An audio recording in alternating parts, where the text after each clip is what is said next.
जय हिंद फ्रेंड्स, आप सभी का स्वागत है आपके अपने चैनल जैक वाला में, जहाँ पे कि हम लोग क्लास 9th को लेकर बात कर रहे हैं। विषय हमारा आप सभी को अब तक भली भांति पता चला होगा कि हमारा विषय है विज्ञान, और जिसमें हम लोग बात करते हैं MCQ questions, important MCQ questions, जिसपे कि हम लोग पिछले दिन ही मूव कर चुके थे चैप्टर 9 की ओर।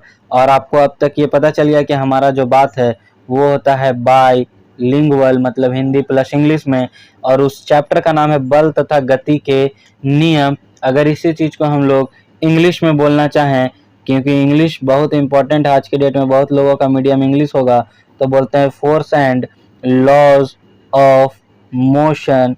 ये हमारा चैप्टर का नाम है, force and laws of motion. इसमें हम लोग एक वीडियो जो है कवर कर चुके हैं, जिसमें क्वेश्चन नंबर 11 तक कवर किए थे, और 12 चूंकि बड़ा था तो हमने उसे रोका, और आज हम लोग कवर करने वाले हैं क्वेश्चन नंबर 12 से। और क्वेश्चन नंबर 12 आपको दिख रहा होगा आपके स्क्रीन पे। बिना समय गवाए हम लोग स्टार्ट करते हैं क्वेश्चन नंबर 12 को। कहता है, जब कोई बल 10 ग्राम द्रव्यमान की वस्तु पर ए मीटर पर सेकंड स्क्वायर होगा, क्योंकि ये त्वरण दिया है, थोड़ा मिस्टेक लिखा हुआ है, मीटर पर सेकंड स्क्वायर का त्वरण उत्पन्न करता है, और कोई दूसरा बल 20 ग्राम द्रव्यमान की वस्तु पर 5 मीटर पर सेकंड स्क्वायर त्वरण उत्पन्न करता है, तो बल की बात करी गई है। तो हम लोगों को सबसे पहले निकालना होगा बल, और एक बार हम लोग बल निकालेंगे वस्तु ए के लिए, फिर निकालेंगे बी के लिए। तो सपोज करते हैं ए के लिए बल निकालते हैं, तो बल बराबर आपको ही पता है द्रव्यमान गुने त्वरण। द्रव्यमान दिया हुआ है 10 ग्राम ए के लिए, तो 10 को हम लोग 1000 से डिवाइड कर देंगे तो ये केजी हो गया, और 8 है इधर, 10 खत्म। इसको जैसे ही डिवाइड करेंगे तो ये आ जाएगा 0.08। इसका निकाल रहे हैं हम लोग बल, तो हो जाएगा न्यूटन। बल का एसआई यूनिट है न्यूटन, तो ये हो गया न्यूटन।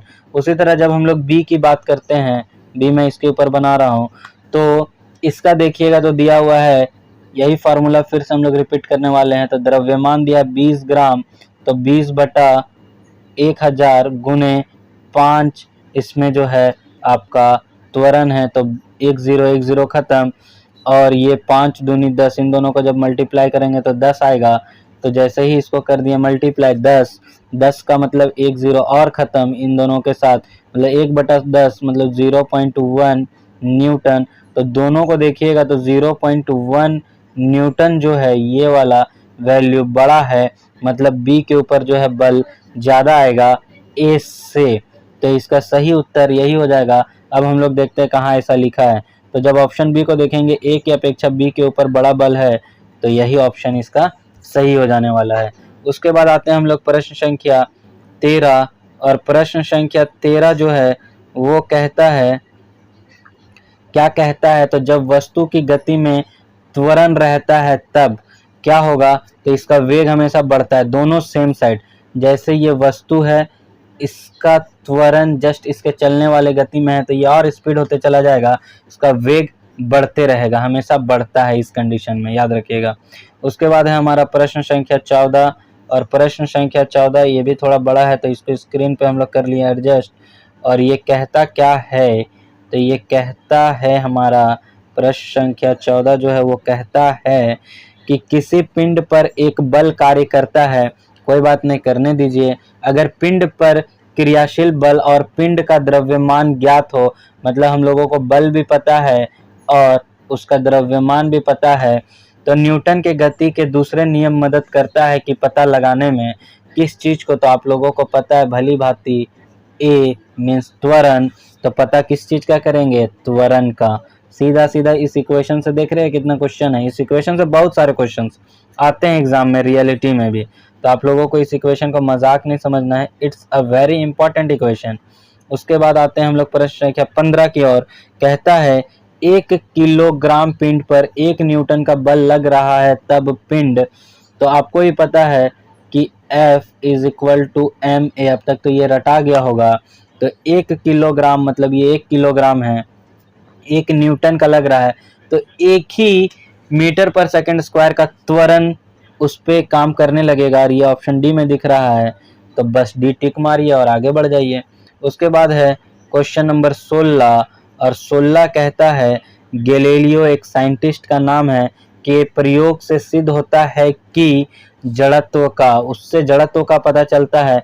और साथ ही साथ याद रखिएगा, इसी साइंटिस्ट के द्वारा जो है, या फिर इसी साइंटिस्ट को एक्चुअली में कहा जाता है जनक, किसको, मतलब किस चीज़ का, तो उसको कहा जाता है फिजिक्स, भौतिकी का जनक।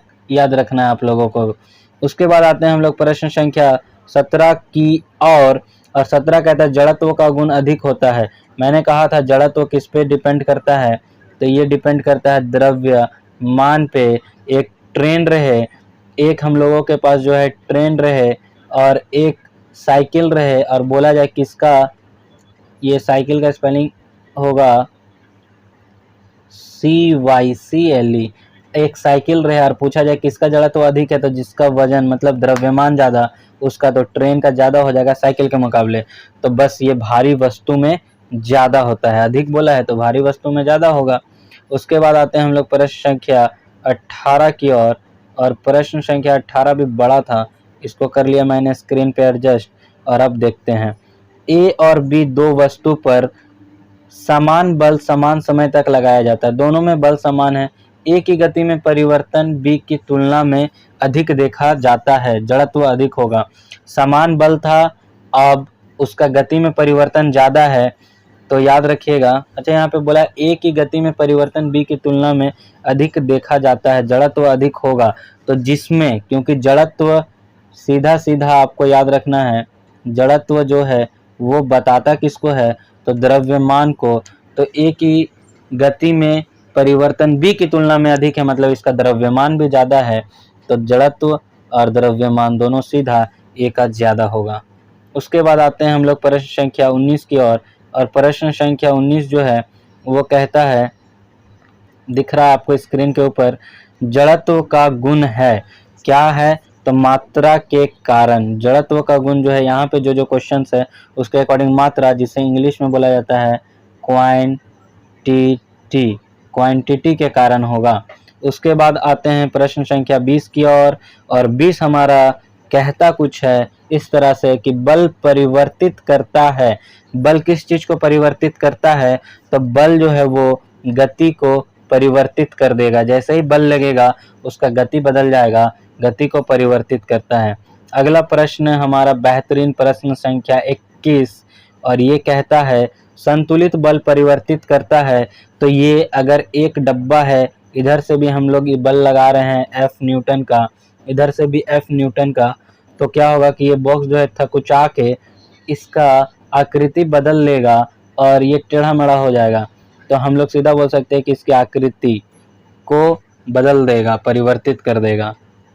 अगला प्रश्न है प्रश्न संख्या 22, और 22 प्रश्न संख्या कहता है 10 न्यूटन का बल किसी वस्तु में 2 मीटर पर सेकंड स्क्वायर का त्वरण पैदा करता है, वस्तु की मात्रा है, मतलब उसका द्रव्यमान है, पूछ रहा है।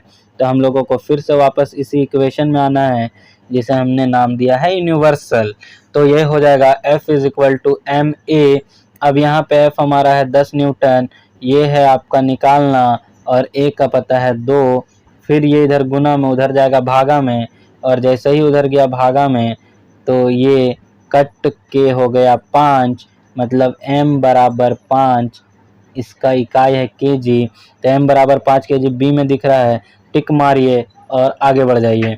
उसके बाद है प्रश्न संख्या 23, हम लोग चल भी रहे हैं 2023 में, और आ गया ये प्रश्न संख्या 2023 वाला, जो कि कहता है, क्या कहता है, तो न्यूटन का प्रथम गति नियम से मिलता है, तो उससे हम लोगों को मिलता है जड़त्व का परिभाषा, जड़त्व का परिभाषा। याद रखना है, यहाँ पे गलत दिया है, बल की परिभाषा न्यूटन का दूसरा नियम, सो भी परिभाषा ने वो बल को मापने का तरीका बताता है दूसरा नियम, पहला जो है जड़त्व की परिभाषा देता है। आप लोगों को याद रखना, ऑप्शन गलत। जय हिंद। मिलेंगे नेक्स्ट वीडियो में, जहाँ की हम लोग और बेहतरीन मज़ेदार कॉन्सेप्ट्स पे बात करेंगे।